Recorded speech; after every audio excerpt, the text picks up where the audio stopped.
Assalamualaikum warahmatullahi wabarakatuh. Hai semua, kembali lagi dengan saya di Jelajah Nonton. Pada video kali ini saya akan bercerita tentang kisah nyata yang merupakan kejadian yang menimpa oleh Nyonya In. Cerita ini sangat menarik dan bagus banget untuk didengarkan. Baiklah, langsung saja kita simak ceritanya yang berjudul Teror Hantu Teman Selingkuh Suamiku. Kepala tanpa badan itu ternyata hantu wanita. Setiap malam purnama, dia datang mengintip dari balik jendela kamarku. Setelah ditangani seorang kiai, barulah aku tahu bahwa kuntilanak itu datang untuk menuntut balas. Suamiku ternyata telah melakukan kejahatan besar pada arwah itu di dalam hidupnya. Diawali sejak menikah tahun 78 silam, aku tinggal di Ampenan. Suamiku Mas Puguh bekerja di kota pinggir laut selatan di kawasan Lombok itu. Maka itu setelah kami menikah di Jogja, kami bermukim di NTB. Pamannya pemilik grup perhotelan Casey, sebutlah begitu, mempercayakan salah satu hotelnya pada suamiku. Mas Puguh memegang jabatan sebagai manajer direction untuk 2 hotel milik Casey Group di Cakranegara dan Senggigi. Walau usia perkawinan kami cukup panjang, bukan berarti tali pernikahan itu terbentang mulus. Lamanya pernikahan kami lebih banyak ditentukan oleh sikapku yang terus mengalah. Banyak tantangan yang harus kuhadapi dengan kesabaran. Tanpa sabar, pastilah sudah berpuluh tahun lalu kami bercerai. Bagaimana tidak? Mas Puguh yang tadinya lemah lembut dan setia, setelah 2 tahun bersamaku di bahtera rumah tangga, kepergok berkhianat. Dia terlibat affair dengan sekretarisnya. Begitu perempuan itu kudamprat, Mas Puguh bukan menjadi sadar, tapi malah semakin gila. Akhirnya Emma, sebutlah begitu, sekretaris itu dinikahinya.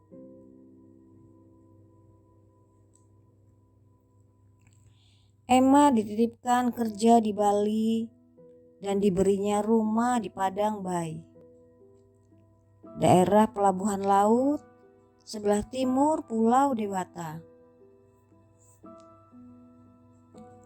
Saat itu juga, jika aku tak punya anak, Dita dari Mas Puguh, pastilah aku kabur dari rumahnya. Aku sudah tak tahan lagi menghadapi kenyataan hidup yang kurasa begitu pahit, bahkan sangat terasa berat. Tapi sudahlah, pahit asam dan asin kehidupan rumah tangga itu harus kuhadapi dengan ikhlas dan tawakal. Walau hidupku seperti serabut di laut, tapi serabut itu harus menyelamatkan diri dari amukan badai dan tidak tenggelam. Karena Emma ketahuan berkhianat pada Mas Buguh, wanita kuning langsa dan seksual itu diceraikan. Mas Bubuh tidak lagi pergi ke Padang Bay dan seminggu penuh tanpa membagi waktunya untuk istri mudanya itu. Dan rumah yang dihadiahkannya untuk Emma diambilnya lagi karena Emma tak punya anak. Hal itu terjadi pada tahun 87 silam. Perceraian Mas Bugu dengan Emma ibarat air es buat aku dan Dita. Dita senang sekali ayahnya tak pergi-pergi lagi. Juga bagiku. Ya, walau Mas Bugu sudah ketahuan berkhianat dan jahat pada kami, aku tak pernah menaruh dendam. Aku memaafkan kesalahan itu, walau tak meluncurkan kata maaf dari mulutnya. Aku tahu persis watak dasar Mas Puguh. Dia tipe orang yang jika bersalah tapi tak pernah mau mengakui kesalahannya. Kalaupun mau mengaku salah, tapi tak mudah baginya untuk meminta maaf. Maka itu, dari gerak-geriknya saja, aku bisa membacanya, lalu memakluminya. Tahun 1993 lalu, saat Dita usia 15 tahun, Mas Puguh kepergok lagi terlibat kasus perselingkuhan.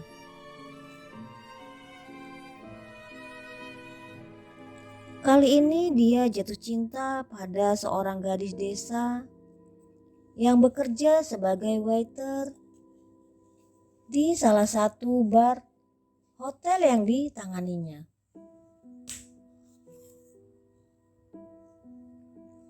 Gadis itu bernama Sarita. Sebutlah begitu. Sarita gadis berumur 19 tahun. Anak petani miskin. Begitu tamat SMA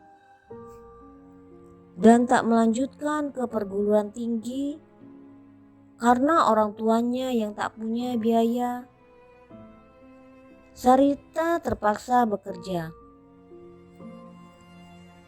Dia melamar di Casey Group dan ditempatkan di bar hotel. Cakra negara seperti usaha yang tidak pernah lelah. Aku juga mendatangi Sarita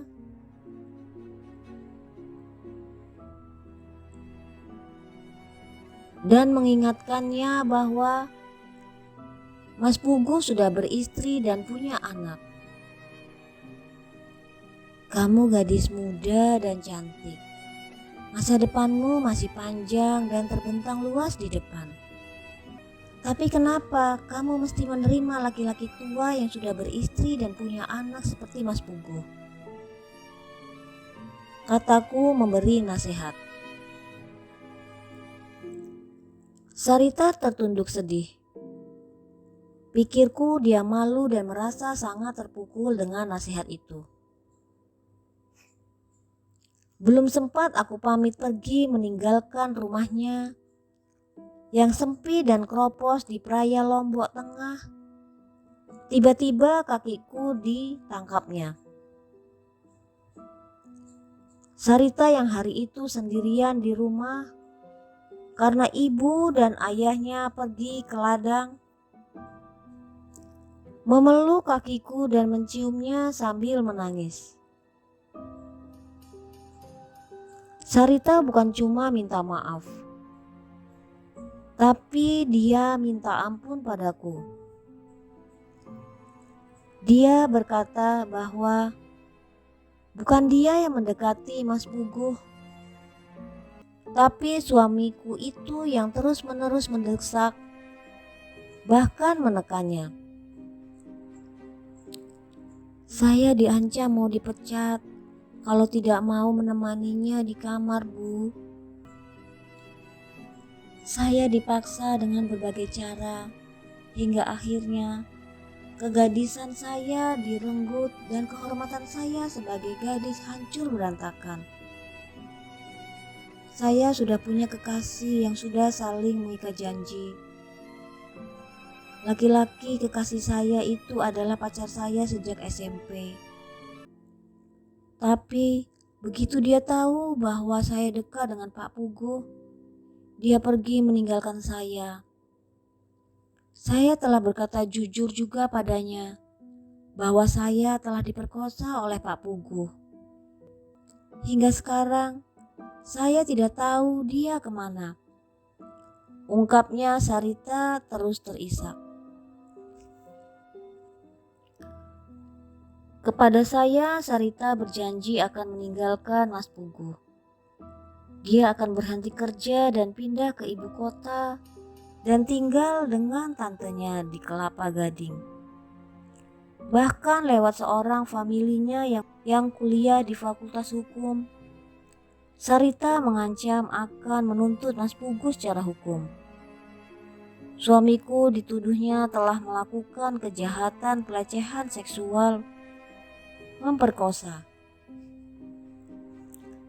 1 bulan setelah Sarita keluar dari pekerjaannya, Desember 1993, tiba-tiba datang berita mengejutkan. Gadis cantik itu mati dalam suatu tragedi kecelakaan lalu lintas.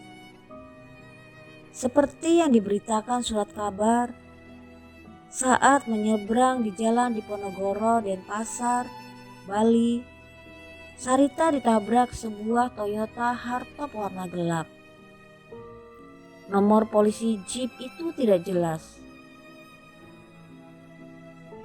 Selain itu, polisi kesulitan karena tidak ada warga yang mau jadi saksi mata. Kepala Sarita pecah dan tubuh nyaris terbelah 2, bersimbah darah. Sarita mati di tempat. Si penabrak melarikan diri. Hingga sekarang, polisi tidak dapat menemukan mobil dan si penabrak itu. Akhirnya kematian Sarita pun menjadi dark number, suatu kematian gelap yang penuh misteri. Pada tahun 1994, setelah beberapa hari Sarita meninggal, wajah almarhumah muncul di balik jendela kamarku. Jendela kaca yang menghadap ke laut selatan itu tertutup hordeng. Suatu malam sekitar pukul 20.00, gorden itu tersibak. Datang angin keras dari arah timur laut. Bersamaan dengan kencangnya angin, turun hujan lebat membasahi jendela kaca kamarku. Di luar terlihat jelas olehku satu kepala wanita berambut panjang melintas. Kepala itu terbang mendekati jendela dengan mata yang menyala-nyala. Wajah itu kulihat jelas adalah wajah Sarita. Sinar lampu mercuri yang ada di bibir pantai menerangi dengan jelas wajah tersebut. Sesekali juga diperjelas oleh sinar kilat yang menyambar-nyambar daun jendela. Tapi anehnya, aku tak punya rasa takut saat itu. Tiba-tiba ada kekuatan yang maha dahsyat datang padaku. seolah-olah aku berteman dengan hantu itu. Malam itu suamiku belum pulang. Mas Pugu sedang pergi ke Jakarta. Karena rapat dengan Dewan Komisaris, begitu sampai ke Lombok 2 hari kemudian, aku tak menceritakan apa-apa yang kulihat. Aku yakin Mas Pugu tidak percaya tentang apa yang kuceritakan padanya. Kalau toh hantu itu datang lagi, biarlah dia sendiri yang melihat. Apalagi bila aku menggambarkan bahwa hantu itu arwah Sarita, gadis cantik yang pernah diperkosa dan dicintainya, lalu mati di jalanan di Bali. Benar saja, saat Mas Pugu sudah pulas di tempat tidur, hantu itu datang lagi. Kali ini dia datang hanya bersama tiupan angin, tanpa hujan dan tanpa kilat. Sementara langit tampak cerah. Bintang gemintang bertaburan di atas bumi. Bulan purnama memancar terang. Hal itu kulihat di balik jendela sebelum aku berangkat tidur. Tak ada rasa khawatir dan takut di dalam dadaku. Anak kami Dita untungnya tidak diganggu. Kalau saja hantu itu muncul di kamar anakku, dia pasti menjerit histeris dan semaput. Aku pun tidak menceritakan hal itu pada Dita. Mas Pugu kubangunkan. Buru-buru suamiku itu menghambur ke jendela. Dibukanya jendela dan melongok keluar. Kami lihat dengan jelas di luar sana, di atas laut, ada kepala yang mengambang. Kepala itu tak lain kepala Sarita. Mas Pugu ketakutan. Dia buru-buru menutup kaca jendela dan menghambur ke ruang tamu. Aku menutup gordeng dan menyalakan semua lampu. Hantu itu pasti takut pada terang, pikirku. Di ruang tamu, Mas Pugu bernapas megap-megap. Dia nampak depresi dan tertekan oleh pemandangan yang baru dilihatnya. Dia mengambil pistol di dalam laci lalu mengisinya. Sebelum kata-kataku keluar untuk membuka pembicaraan menyangkut hantu Sarita, tiba-tiba arwah itu sudah muncul di ruang depan. Dengan mata terbelalak dan gigi yang tajam, arwah itu mendekat ke arah kami.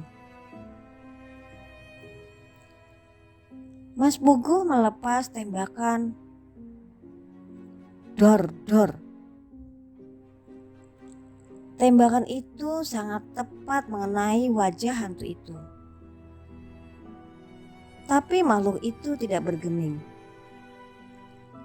Malah terus mengejar ke arah Mas Pugu. Suara tembakan itu membangunkan penduduk sekitar. Beberapa orang warga mendatangi rumah kami, membawa kelewang, golok, dan senjata tajam lainnya. Begitu rumah kami digedor, hantu itu terbang keluar ruangan. Lalu raib entah kemana. Kepada penduduk, Mas Pugu berbohong. Disebutnya bahwa dia tertidur di sofa dan bermimpi.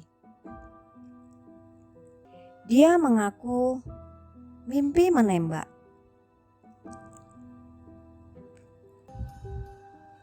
Setelah maklum akan keterangan Mas Puguh, penduduk pun pergi. Pak RT menasehatkan agar pistol itu diamankan. Jangan ditaruh dekat tubuh saat tidur. Mas Puguh manggut-manggut.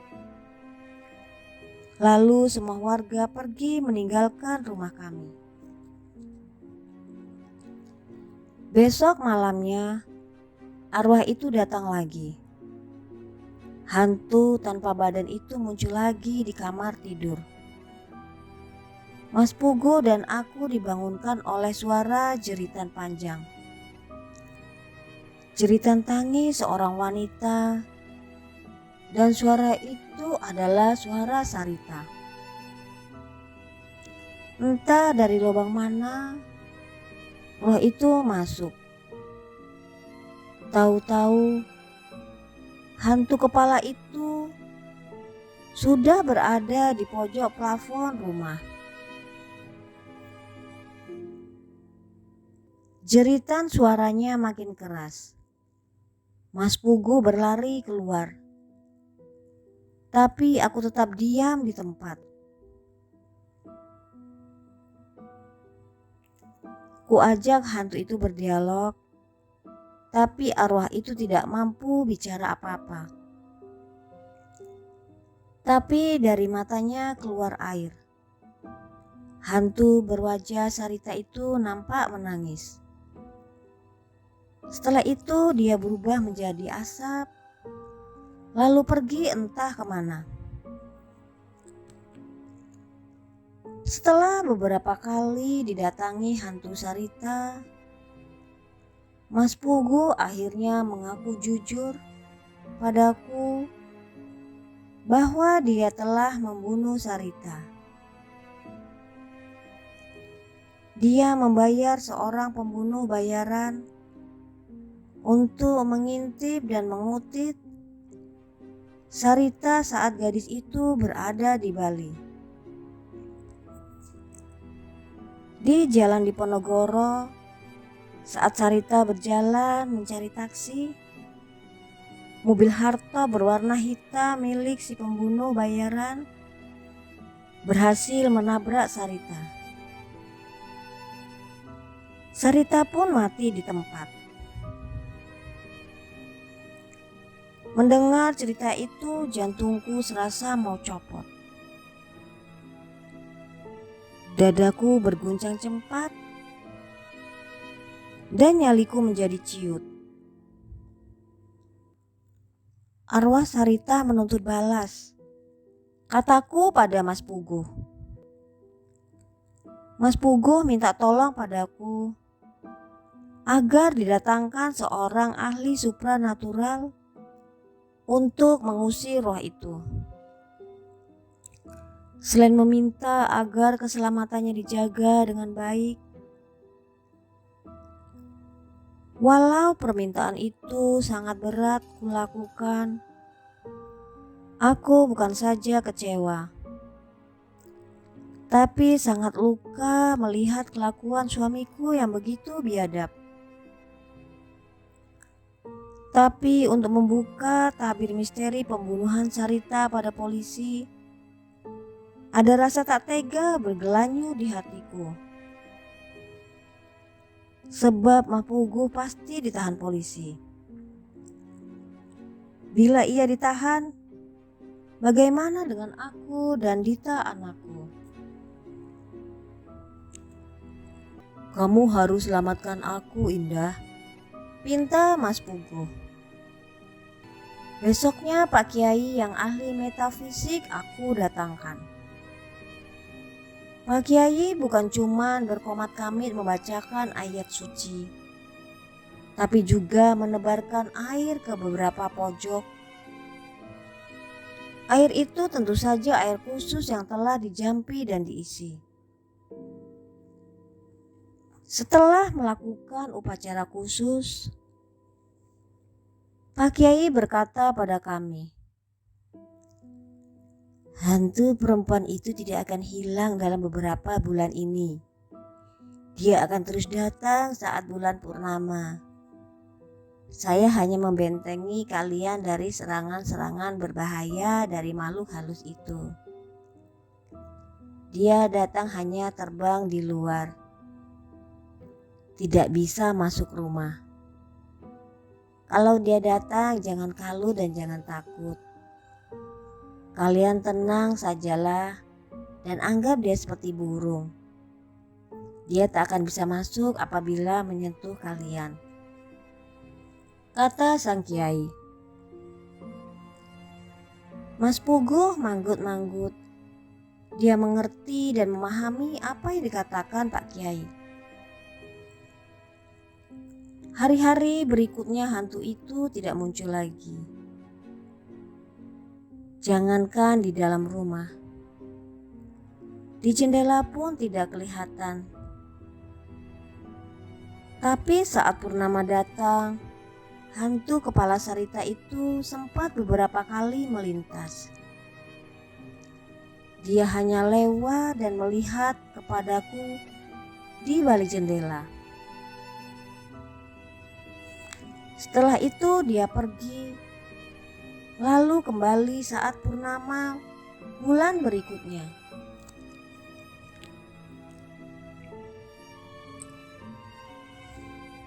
Januari 1996, lalu Mas Puguh meninggal. Mobil sedan Mercy Boxer suamiku menabrak pohon beringin di Padang Bay saat dia bertugas ke Bali, kata asistennya. Pak Rusli di jalanan Padang Bay menuju Denpasar, terlihat wanita cantik melintas. Wanita itu adalah Sarita, kata Pak Rusli yang memang mengenal Sarita karena pernah satu pekerjaan. Malam itu Mas Puguh yang nyetir. Untuk menghindari hantu itu, Mas Puguh menyamping ke kiri. Karena kecepatan tinggi 100 km per jam, maka mobil itu tak bisa dikendalikan dan menabrak pohon. Pak Puguh meninggal di tempat, sedang Pak Rusli luka-luka berat dan menjadi cacat seumur hidup. Kematian Mas Puguh yang tragis itu kuanggap sebagai penebus dosa yang telah dilakukannya pada Sarita. Untuk itulah aku tidak begitu menyesali kepergiannya. Kini aku yang dipercaya untuk menangani semua pekerjaan Mas Puguh di hotel. Dita yang sudah beranjak dewasa pun bisa membantuku. Sementara arwah Sarita hingga sekarang tak muncul lagi. 2 hari kematian Mas Puguh, dia sempat datang di luar jendela. Bibirnya mengumbar senyum, lalu pergi entah kemana. Hingga sekarang makhluk ajaib itu tak lagi muncul. Kata Pak Kiai, arwah itu telah kembali ke alamnya. Dia telah berhasil membalas kejahatan yang diterimanya semasa hidup. Pak Kiai rupanya tahu kalau Mas Puguh telah memperkosa dan membunuh gadis lugu itu yang berasal dari desa Praya itu. Kami selalu berdoa kepada Allah agar mengampuni dosa-dosa Mas Puguh dan menjauhkannya dari siksa kubur yang pedih. Amin.